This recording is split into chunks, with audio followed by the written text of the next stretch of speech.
welcome back to another video. My name's Mayanthi. I'm a qualified counsellor. I generally make videos about how I became a counsellor and what you might want to know if you're looking to become a counsellor as well. But I've recently just become a mum. So I gave birth to a baby boy 4 weeks ago, and that's why I've been a bit MIA. I haven't uploaded any videos in the last few weeks. And I'm literally sitting here in my pajamas on my bed. The baby's just asleep, so I thought I will try and make a quick video and yeah, just check in.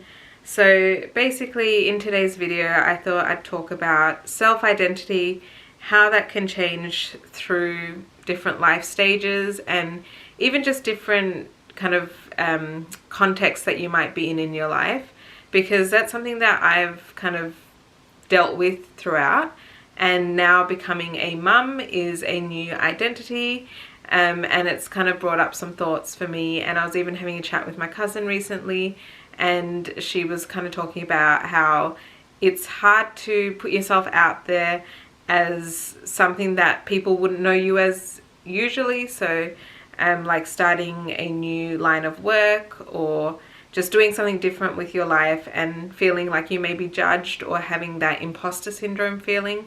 So I just thought we might just have a bit of a chatty video talking about that. So in my last video I talked about how to embrace change and some of the life changes that I had gone through recently, and so this kind of ties in with that as well. So personally I find that I have multiple identities. So I wouldn't say multiple kind of personalities, but basically I would say I'm kind of one way with my family and my husband, another way professionally at work, and even again different with my friends and kind of extended family and things like that. And I've always kind of wondered, why am I like that? Like, why can't I just be one way to everyone? And I guess I've reflected and realized that we can get comfortable, especially with our family and our spouses, and we can feel like we can, you know, lash out at times or feel comfortable to have conversations that we may not necessarily have with, say, friends or in our professional lives.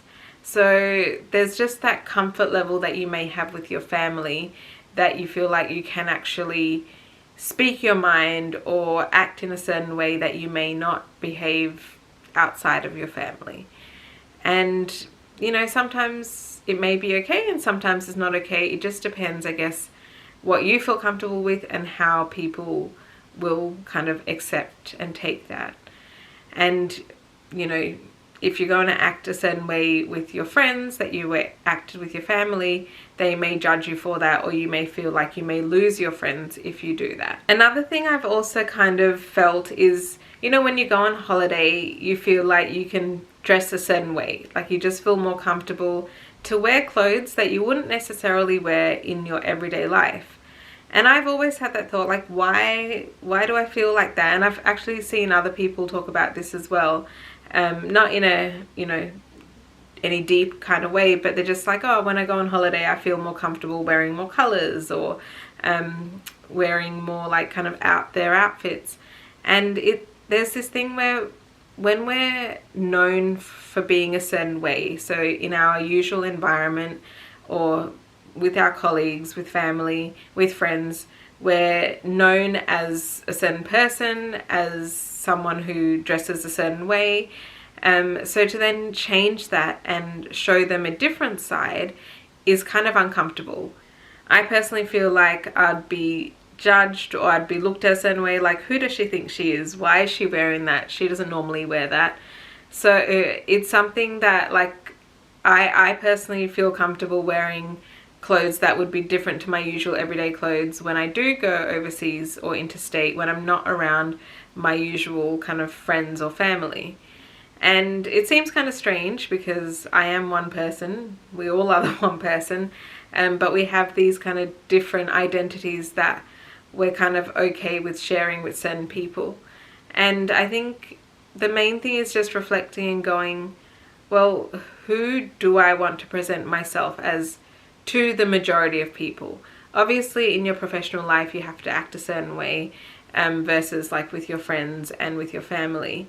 So there are the general kind of boundaries that you set in those different contexts of life. But if you're thinking about keeping your identity as, you know, this one type, or even wanting to change your identity, like different stages of life. For example, for me, I've gone from being, you know, single to being in a relationship to being married to now having a baby and being a mum. So they're all different types of identities that I've now been through and going through. And it is kind of strange, like, you know, I'm 33 years old and everyone's known me as I've been, and now they'll be knowing me as a mum. And, you know, being a mum doesn't have to be my whole identity, but it is something that I am. I can't necessarily change that, and people will see me differently, and it's something that I just kind of have to get comfortable with and feel comfortable with. And, you know, when you're going through those changes yourself, it's hard to even think about what other people are going to think of you. And, you know, at the end of the day, what other people think is not important. But if it's something that, you know, sits with you and makes you feel a certain way, then I just think about how you want to present yourself, how you want to come across, and try not to let what feels uncomfortable get in the way. Because at the end of the day, the judgments that you think are coming from other people and that imposter syndrome feeling, I personally think is more of a construct that we're creating in ourselves. It comes from insecurities. It comes from that, you know, no one wants to feel judged or thought about in a certain way. So it is something that's coming internally rather than externally. And if you do get comments externally like, you know, who does she think she is? Or oh, I wouldn't have known her for someone who did that. Then go back to those people and say, actually, it's something that I've been wanting to try for a while, or this is something that I've just thought about doing and I'm going to start doing it. I'll give you an example. You know, for me, talking to a camera and starting YouTube videos was a really big, you know, thing for me. And I started making videos somewhere around like 2011 or 2012, I think.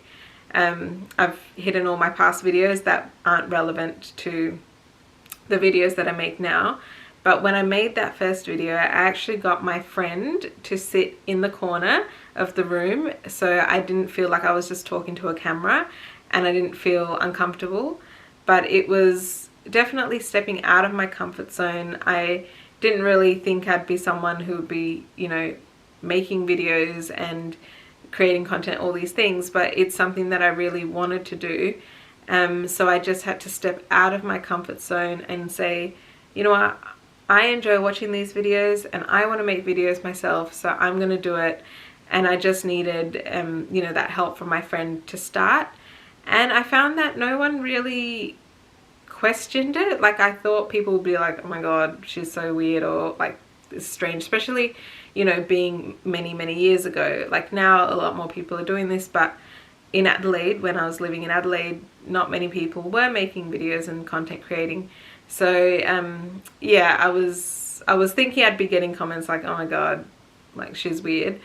But I actually ended up getting a lot of nice comments and a lot of people and friends saying, oh wow, like, oh, I saw your video, or, you know, you're doing this, that's really cool. So it just felt really nice. And once you do start getting that reassurance, you do feel more comfortable. But it's also, you know, you don't want to be looking for that reassurance externally. So just think about how you personally want to present yourself to the outside world. And each stage of your life may be different. So just know to feel comfortable in yourself to say, this is what I want to do. This is the identity I want to present. So that's what I'm going to do, and I'm going to show that I feel comfortable in myself to do that. So I hope you enjoyed this video. Make sure to hit the subscribe button and hit the thumbs up if you like this, and comment down below if there are any other topics you want me to talk about.